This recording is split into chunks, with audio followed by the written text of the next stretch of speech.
Hi everybody, I'm Dan Langley and this is the Manufacturing IT Podcast. Each week I speak with key stakeholders, industry titans and some of the legends who are advancing manufacturing and digitalisation across all sectors. I hope you enjoyed this episode and are a little wiser afterwards. Let's get to it.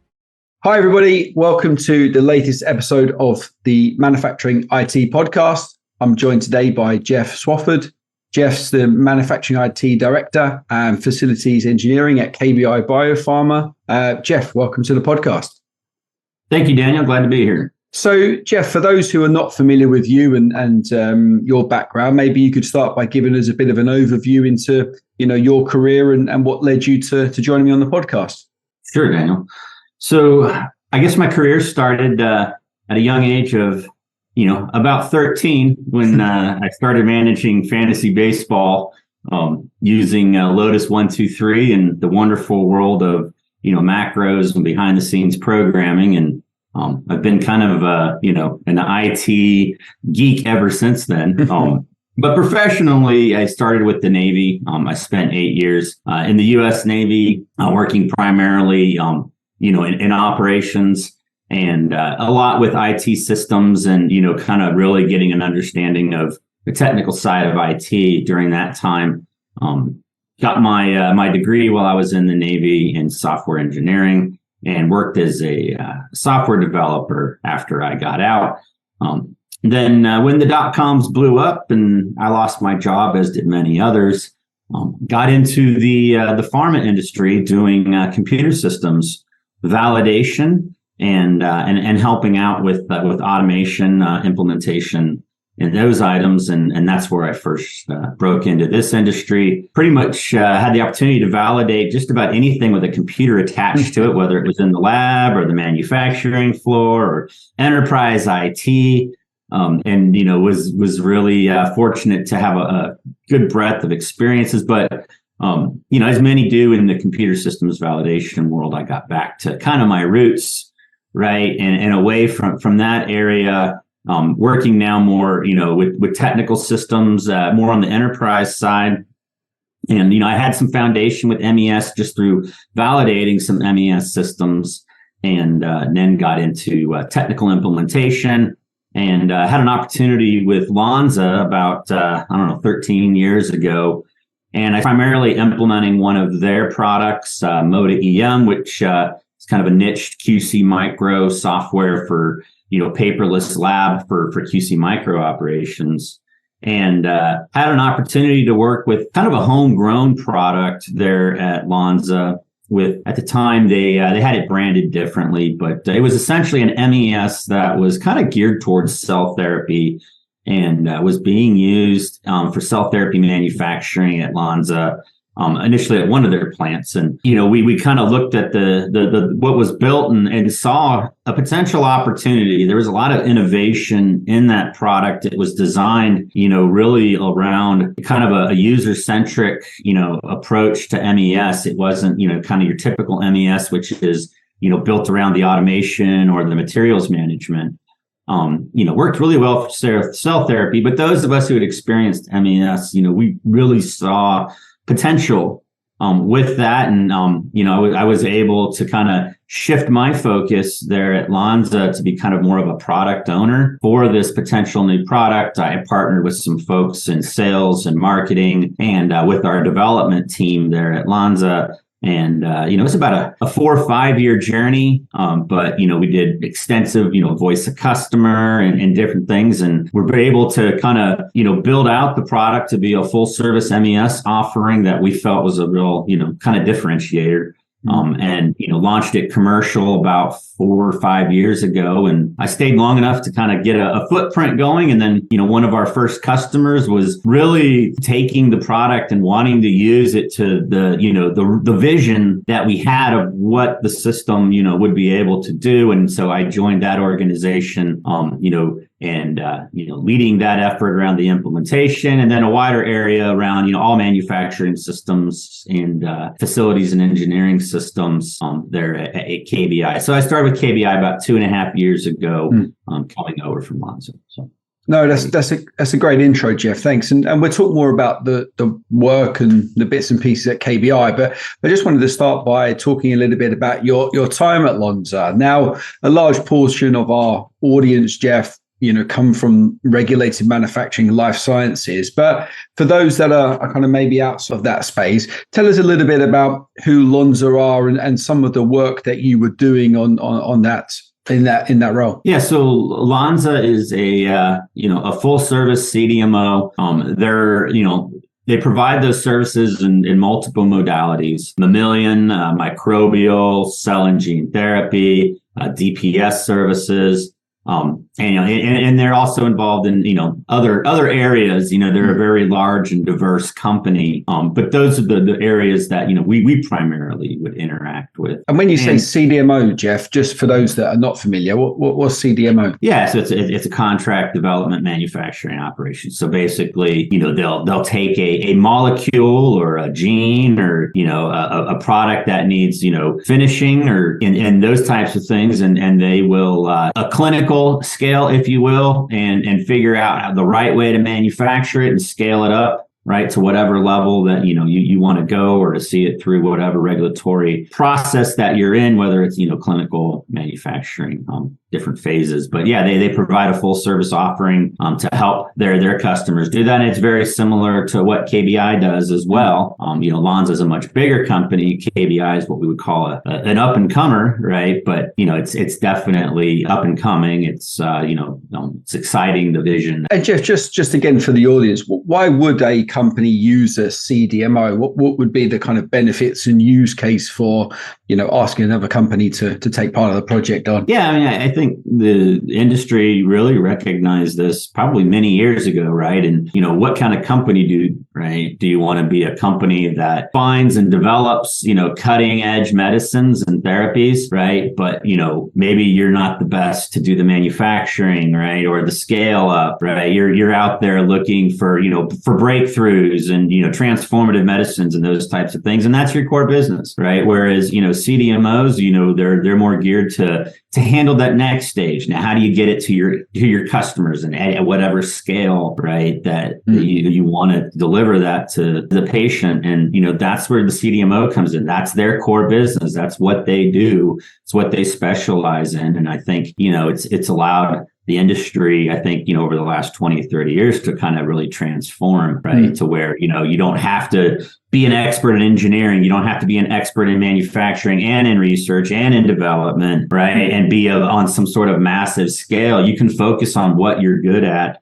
Yeah. Right. And then partner with companies who for what they're good at. And I think from the audience, again, as I say, most of them are kind of maybe within regulated manufacturing, but there's a big portion that are not. So I think that awareness of kind of the different use cases for MES and different benefits and modalities for an MES implementation is really interesting. And I think what we've seen definitely over the last couple of years, Geoff, and maybe you'll agree, is that the MES space has kind of been blown wide open now through cell and gene manufacturing, personalized medicine. And so we're seeing a lot more of the CDMOs moving into kind of having a full-scale MES implementation, right? Yeah, I mean, it used to be that it was a risky venture, right, for a CDMO to tackle the technology. There's always a perception of what the customer is going to be comfortable with. And, I think, CDMOs might even lag behind pharma, which lags behind the rest of the other industries, typically technology, because of that, just kind of conservative nature and always wanting to,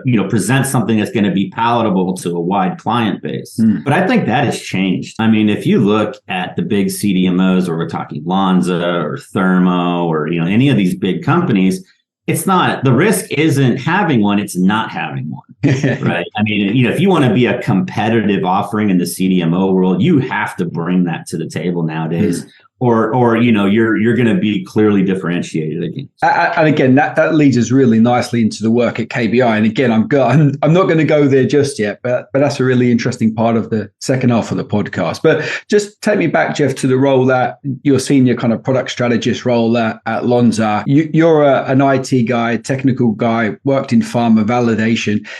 What was it like then doing voice of the customer and looking at making a commercial offering for an MES? I mean, mean, it sounds like such an exciting journey, but talk us through kind of how you were able to kind of shift gears in your experience and your career. That's kind of sure. Yeah.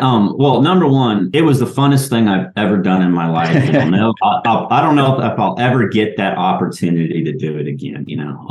An incredible journey from, kind of this risky thing that, not a lot of people wanted to be associated with from a career perspective. Right. And, and it just really, it was so fortunate to work with some just brilliant minds there at Lonzo. From the development side, we had a developer, and I'll call him out here, Josh Morrison. I mean, he could take an idea and turn it into something very practical and so fast, and understood the concepts we were trying to convey immediately. And anybody who's ever worked with the development team, whether it's on or offshore, understands how hard that is to get the developers to understand the domain that you're trying to express to them, and the user experience that you want to create. I mean, they look at requirements and they create code, right? They don't really want to step too much into your world, but we were really fortunate in that regard. And then really I think the guy who kind of originally dreamed up the concept of, at least for Lonzo and MES around cell and gene therapy, his name's Jeremy Tanner.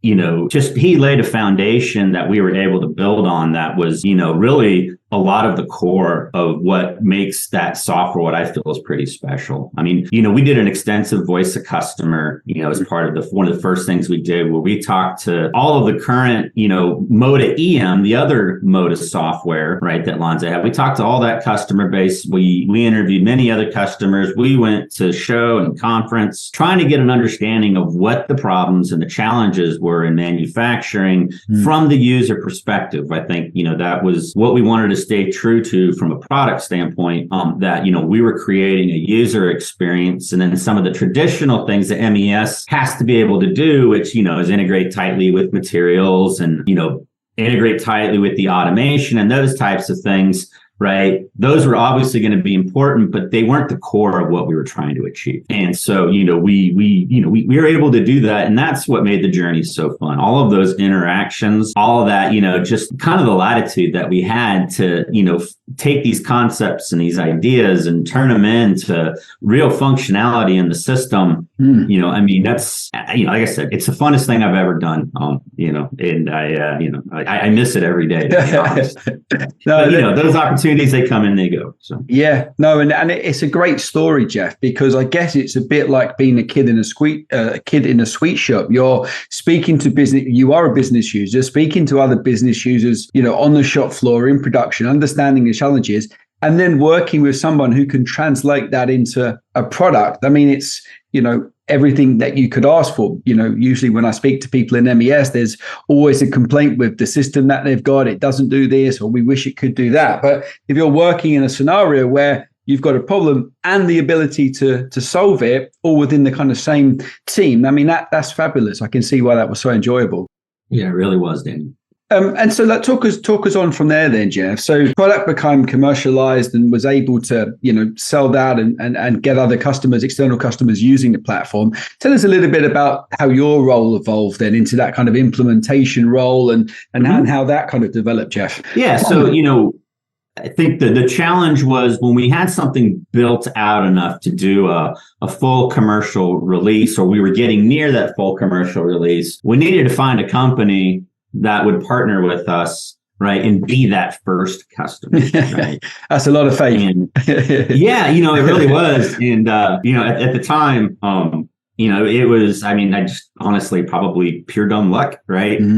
I was helping out on a MODA EM project for an implementation that I had done for a customer years before I started the new role, and so I was back out there and I was having a conversation with their CIO.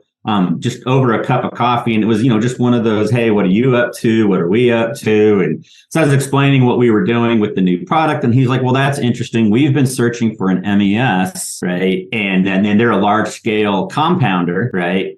Pharmacy where, they're basically, making anything on the drug shortage list, right, that is in critical need for the hospitals and things like that. And that company's story is also a great story. But anyways, they were customer number one, coming out of that, launched a conversation, and I think they showed a lot of faith in us. And I think it was, one of the competitive advantages that Lonzo, I think, has as a company in this space is, one, they had a product. Two, they use their own product, right? So, the saying goes, they got to eat their own dog food, right? And so, the proof is in the pudding. So I think it lends a lot of credibility, right, to anything that they launch commercially. And I think that's maybe what helped put it over the top a little bit. Yeah, no, definitely. And I guess, from a credibility perspective, you said something interesting about just a chat over a cup of coffee. And this is something that, maybe off a bit of a tangent, Geoff, but having that ability to work with people face to face, chat over the coffee machine, chat over the photocopier, whatever it is, but be able to look someone in the eye and talk about the benefits and show them your credibility. It's such an undervalued part of working life now, as we're all working remote and distributed everywhere. But that kind of face-to-face collaboration, it just shows, maybe that opportunity wouldn't have come about if it wasn't for, that coffee machine and that need for caffeine. Yeah, I don't know if I figure we probably would have hit it eventually, just maybe not as early. We weren't even fully released at that standpoint, but obviously that, kicked the turbos on and put us into overdrive to support, what they needed from a timeline perspective. And but yeah, I mean, well, I mean, I don't want to talk about, that project, because I could present on that project for an hour or more, but I mean, essentially, it was a really fascinating story with a brand new product, right? We were able to go from, a paper process to an EBR in 9 months. Wow. With a brand new product that we were essentially testing, validating, and releasing as we were implementing and validating, keeping everything in lockstep. And, it was, really a tremendous effort and a fascinating story. And it's what kind of, really helped kind of launch the next phase, which I think was what you were asking about earlier with implementation, right? Now we needed to, kind of stand up. What do we want to do from an implementation standpoint? We recognized, I think, early on that, maybe it's not the long-term way we would want to operate, but short-term, because it was a new product without a lot of expertise out there, we needed to provide a full-service implementation offer around that. We couldn't just sell the software and turn it over with a few guides and manuals and a 1-800 number to call for support, right? I mean, like some of the MES vendors, every step of the way, we had to guide the implementation. We had to run the validation. We had a vested interest in the successful implementation. It doesn't matter how good the software is. If you can't put it in, it doesn't do anybody any good. No, exactly. And again, that's a really interesting subject, Geoff. But I guess that grounding and that kind of 2-3 years, however long you were in that role, was like the perfect training ground for the next role at KBI. So the reason I wanted to talk so much about the journey at Lonzo, because I just thought, Geoff, it's such a captivating story into how you took the role at KBI then. So yeah, talk us through that then, 2 or 3 years in the implementation role at Lonzo, and then talk us through how you kind of took the role at KBI and the scope of that position. Sure. So, yeah, I mean, with that first customer, we had to create an implementation process, right? And then coming out of that project, we started to gain some momentum commercially with interest and discussions about, additional customers taking on the software. And so, we really needed to build out and not only refine our implementation process, but our team, right? And so that became kind of the next challenge. And I started putting on a second hat, in addition to still serving as the product owner as we were still evolving the product, right? But now also defining an implementation process and then, hiring and growing an implementation team so that we could service, the customers, right, that we hope to gain and execute on those projects effectively. And so that was kind of the next stage. And, that lasted about 2-3 years, right, in that process. And, we kind of got it set up. We created a little bit of a well-oiled machine there, if you will, with good resources and, multiple continents, right,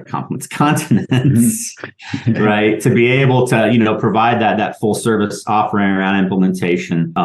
And then, as we gained maturity, right, Lonzo became interested very much in its own product and made a selection to choose it as its MES for cell and gene therapy, and then later for all of its DPS services. Wow. And so, Lonzo probably is a little bit different from most companies in that they actually, I think, support multiple MESs. They use them for different modalities. They use an MES that they feel best fits the bill. So they chose Moda, their own product, for cell and gene therapy, and essentially like fill finish and other DPS type services.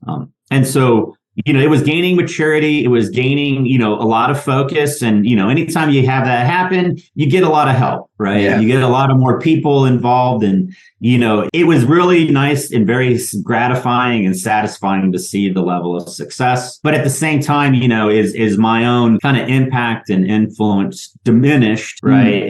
As it gained impact and everything, it kind of led me to look for my next challenge. Yeah. And, KBI had just started implementing, and they had a vision, right, in a brand new commercial manufacturing facility where they wanted to be digital on their shop floor from day one, batch one. Wow. Right. And they didn't want paper on glass. They wanted a fully integrated from the shop floor to the enterprise layer, right, system. And, we envisioned all of those types of capabilities and built them into the product. But this is really the first customer that wanted to use it, every last thing that the software could do. And, I saw that as an exciting opportunity. And then, like a lot of times what happens is, the opportunity opens up. My customer that I was primarily dealing with decided to, move on in his career and that opened up a position. And, I decided that the time was right and to take on this new challenge. And in terms of career stepping stones, I struggle to think, Geoff, of a better hire for them hiring you, the product strategist, the implementation manager, to then take the role as they're taking a full digital project. That's a perfect fit for them hiring you. But also from your side, you're now able to switch the side of the table, be the customer, and really test the full horsepower of the Moda ES because it's a full implementation. I mean, it's a perfect step for both parties. It really is. Well, and I think that was the idea. I don't know. I guess you'd have to ask them if they got what they got. But, There'll be podcast parts. I think for me, it was everything I'd hoped it would be, and then some. It's, I don't know if you want me to start talking about that stage of the journey. But. Yeah, please do. That's kind of where we first met, Geoff. We started talking about recruitment activities back during that project. So tell me and tell the audience a little bit about what you were hired to do and the scope of that project. And if you can, sprinkle in a little bit of that insight into kind of what it takes to deliver a project like this for the audience that are not kind of pharma, life science centric. That would be great. Yeah, sure. So, from a scoping perspective, right, it's a commercial manufacturing facility around a process that takes 40 days to complete, right? Wow. It's a biological mammalian process, with your typical upstream, downstream activities. And, in our industry, everything has to be tested and documented, right, to provide a high degree of assurance and establish, repeatability that, the system does what it's supposed to do, and you can execute your manufacturing process in it basically the same way every time without ever endangering your patients, right, and your process. And you have to prove all of that through your implementation. All of the systems that you interact with are also typically validated and have to meet that same scrutiny. And, it makes it an interesting challenge in that they're all under a tightly held, process of change control and configuration management. And, a lot of times when you go through and implement these systems and you're implementing everything all at the same time, it becomes a kabuki dance of who goes first, second, third, fourth, right? Or at the same time. And it really, from an implementation standpoint, it's very complex and hard to do. So, and then of course our regulatory requirements that I'm talking about makes it even more so. Yeah. Right. And so, when they brought me in, it was very early on, and, they were building the building. Starting to install systems. And like I said, they had a vision, right, that there would be no paper on their manufacturing floor. Wow. So it wasn't just, digitizing the manufacturing process. It was all the supporting processes, all the logbooks, right, the making of the medias, the buffers, the solution, the equipment preparation. Everything was going into the system. And then just to make it a little bit more fun, we're using software, right, that, at that time, I could probably count, the number of people who had implementation experience on two hands. Wow. Right. On the entire planet. Right. So, we had a challenge there to develop this massive amount, right, of MES objects and different things, and also build and create the expertise to do it all at the same time. Partner with our quality group, right, who has oversight over all of this, our computer systems validation team, right, who provides kind of the process, right, that has to be followed to deliver this from a validation and testing standpoint, partnering with manufacturing, right, and everything that has to be done with automation for everything that we're integrating to global IT for all of those systems. Wow. And, I don't think anybody had a whole lot of experience, or really, I think probably no experience in most cases in doing anything on this scale. And, and admittedly, at the time, KBI's processes for validation and implementation were not mature for something of this magnitude. I mean, I think the approach was, whether you were doing, an instrument in the lab or a large enterprise IT or an MES, the validation process was the same. And of course, those of us who have done that work before know it is definitely not the same. Right? It's drastically different. Yeah. So we had to create not just that, but we come up with a process of how we're going to validate it, how we were going to implement it, how we were going to deliver all that. And then to add another layer of complexity, we had to do all of this not in accordance with our project schedule, but with the facility delivery, right? Wow. So we had to have pieces of it ready and delivered, and for GMP use to support EMPQ of the facility, right? Wow. Which is where they, and do the environmental monitoring performance qualification. We had to have components ready and validated to support engineering runs, right? And different stages. And so, it had to be delivered in a phased, stepwise approach. And, because it was so tightly integrated, we were at the mercy, and I'm saying literally the mercy, of automation and their delivery, because we could only take it so far without having that integration piece built in. And if they weren't done, we couldn't do anything. So, wow. It's that unfortunate situation where you're the last one, right? Yeah. Everybody else has got their work done. The facility and the company is itching to go. They need to make product, right, in this facility to make money, and everybody's waiting on you. Right. And so, it's a lot of pressure. And I was saying, this was happening whilst we were still in the, shakes of COVID, and, still in lockdown periods, and still with maybe a more of a remote working, or definitely restrictions on working. So it sounds like you were juggling a hell of a lot, Geoff. Yeah, I mean, it was fun. I mean, honestly, if I worked at a mature company with established processes, I would be bored, right? Yeah. I would really be bored. I enjoy the challenges. I enjoy the grind, and the interactions from a project perspective. And, it's always been kind of what I've done. And, right now, I float to problem, right? And, just kind of a guy looking for a problem to solve more often than not. No, that's great. And I guess from KBI's perspective, what a hugely brave and financially, risky project to take on, and with so much at stake in terms of ROI, cost, and promises to customers, but also with such a small, as you say, on less than 10 people maybe on the planet who've been through a full implementation of Moda. So a hell of a lot of risk from KBI's perspective as well. Yeah, absolutely. And, and it's one of those things where, it's never the strength of the system that, achieves a successful delivery. It's always the people. Yeah. Right. And, a lot of times, you just got to persevere and get through it, take the problems as they come. And you need good people around you to do that. Right. Yeah. I mean, people you can trust, people you can rely on, and get big things done with. And, we were fortunate there that we had a lot of those people on that project who were, brave enough to stick it out. Right. And this is the Research Triangle area of North Carolina, which is a hugely competitive labor market. I mean, it's not like people couldn't get frustrated and just leave, right, and not have a job waiting for them the next day. So, it's, and of course, like any place, we had some of that we had to also deal with, in terms of attrition and turnover. But, we had a lot of good partners that stuck this thing out from beginning to end, not just internally at KBI, but the companies that helped us along the way as well. Yeah, and 2021, 2022, they were, from a recruitment perspective, very crazy.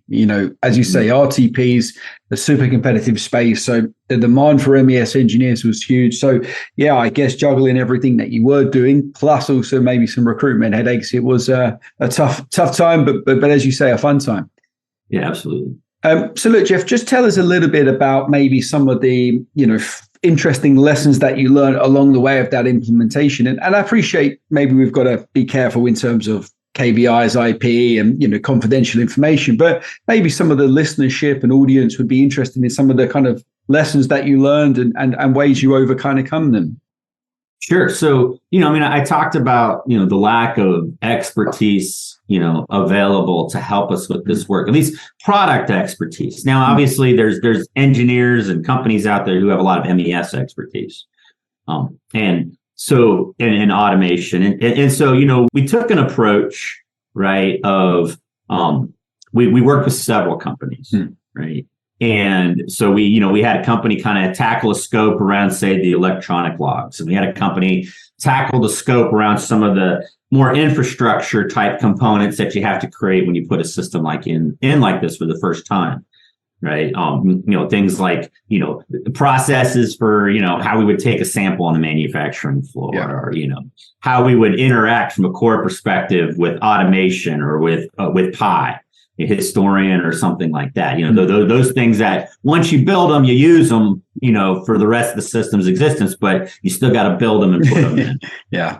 So we partnered with companies for that. And then we partnered with another company to help us do the batch record development, right? Or those core recipes around that, or what in Moda we call a process.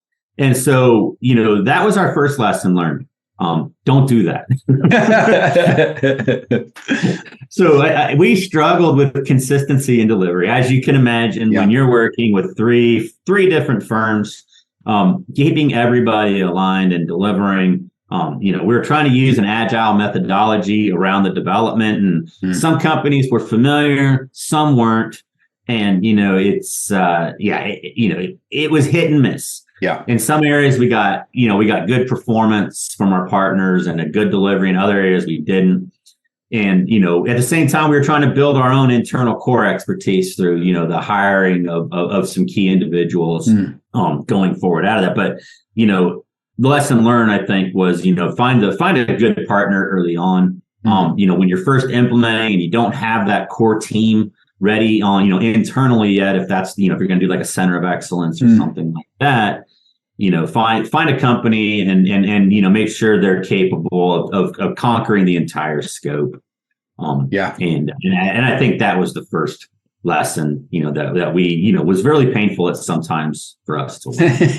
That's a good one then. So rather than having three firms all juggling different pieces of the puzzle, maybe look for one company that can handle a larger scope and maybe take all three pieces, for example.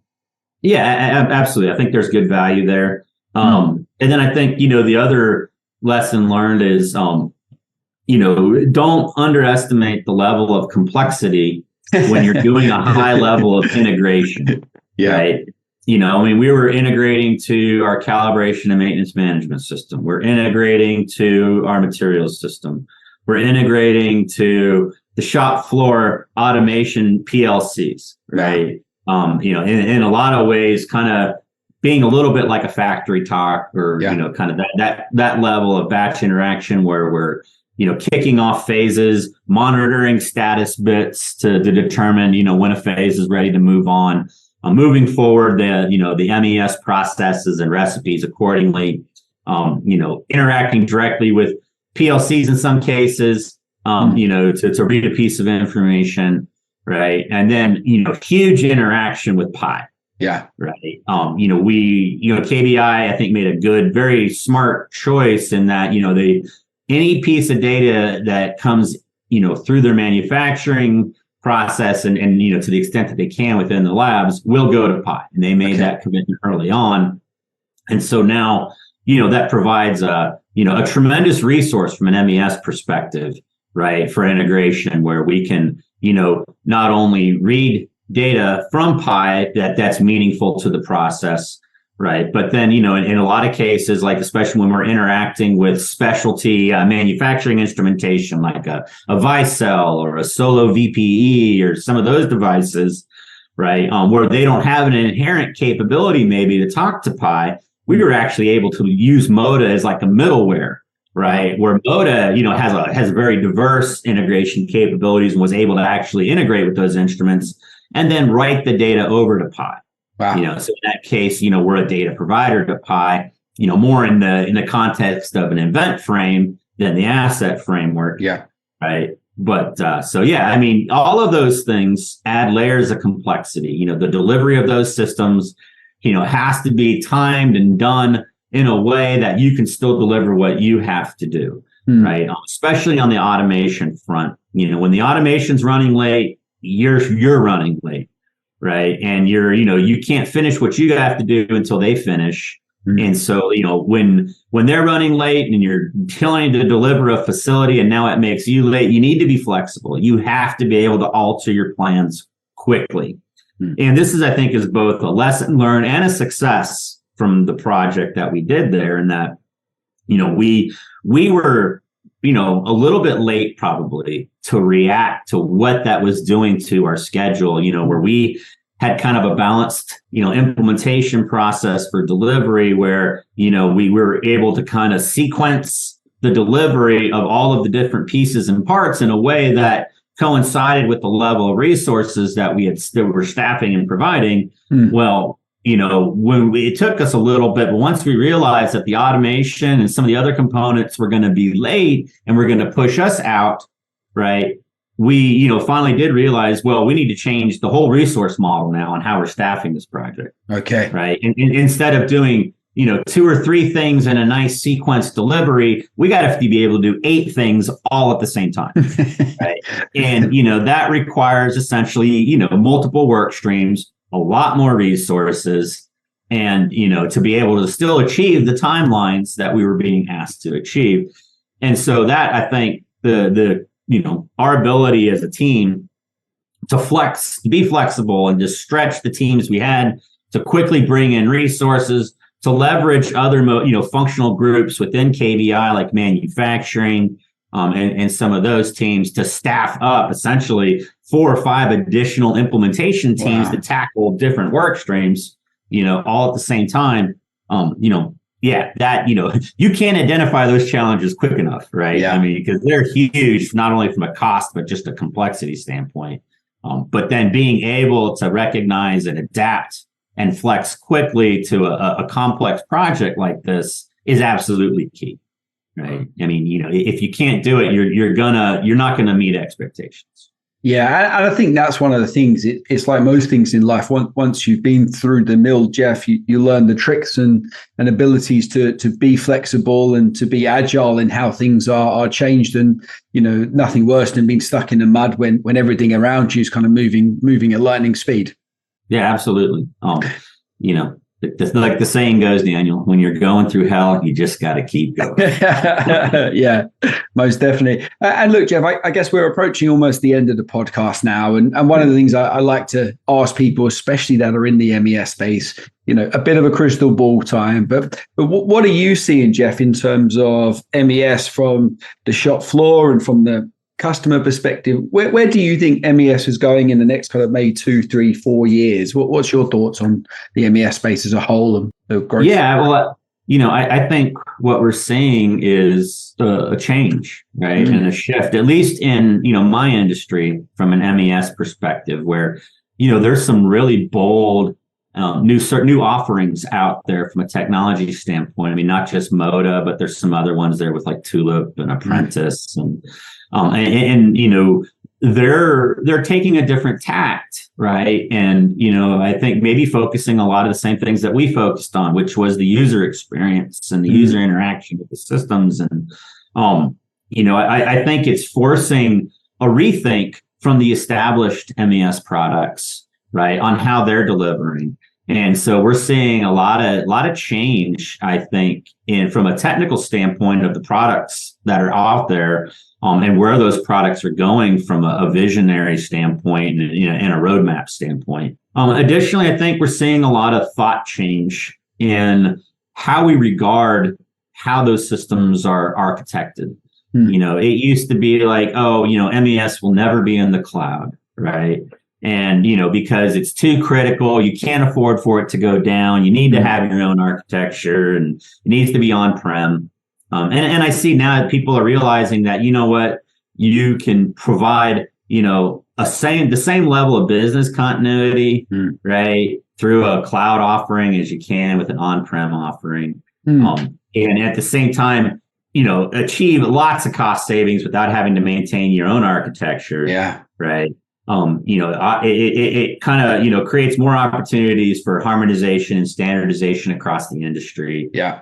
Through, cloud-based offerings. So I think you're seeing a lot of, perception of risk shift away from, we would never do MES that way, to, I think companies are really looking at that hard. Like, that is the way things are going, and I think, there'll always be niche cases where people, won't want to do that for a variety of reasons, good and bad, but it's definitely changing, I think. And, and I think products that don't live and play well on the cloud are going to go away, right? Yeah. They're going to be competitive. And so, that's my perception and take on that. But no, that's great. And I guess to recap, it's more user-focused products, more products that are closely aligned with business use cases, more of or less of a perceived risk appetite to put an MES into a cloud, and to have a more modern architecture with that, and a system that plays nice in the sandbox and is easy to integrate and interface with other systems. I think they're good thoughts and predictions, Geoff. I appreciate it. Yeah. Well, and I'll throw up one more. I think how we deliver these systems from a validation standpoint, I think is starting to change, and it has to change. It is still cost prohibitive to put these things in for a lot of companies, right? Why? And and it's it's just a lot of companies don't want to make an 8-figure investment into this kind of technology, right? Their business model just doesn't support it. And that's really been kind of the level of investment that's been required historically, from what I've seen. So I think, modern, regulatory guidance like, CSA and some of the other things that are coming out, in the industry are going to be huge. And I think, the first company that figures out how to blend that with, say, like an agile delivery process and come up with a new way of working, they're going to be cutting edge, and I think they're going to achieve a lot more financial and schedule benefit from their implementations and their life cycle management. Yeah, and I can think of one I know that's kind of really trying to take down that track. But look, Geoff, I implore anybody listening to this episode to reach out to Geoff. I mean, he's been on such an interesting journey, such a wealth of knowledge, and I can just sense, Geoff, from the passion that you speak, the enthusiasm that you share the story with. So if you're building a greenfield site, if you're going through hell, as Geoff said, and need some advice, I implore you to reach out to Geoff. I know he'll be definitely keen to share some wisdom. Sure, absolutely. If there's anything I like to do, it's talk about what we're doing. So. Good stuff. Well, Geoff, look, I really appreciate you taking the time out of your day to join me on the podcast. I really appreciate you kind of sharing the knowledge and wisdom of the journey with us. And really great to have the conversation. Great. Thank you, Daniel. Well, that's it for another episode. I hope you enjoyed it, and most importantly, took some knowledge and insight moving forward. If you're a fan of the podcast, please subscribe and hit like. And if you're a super fan, please share with your colleagues and friends. If you'd like to be a guest on a future episode, please drop me a line on LinkedIn or via email. Details below. Thanks for listening.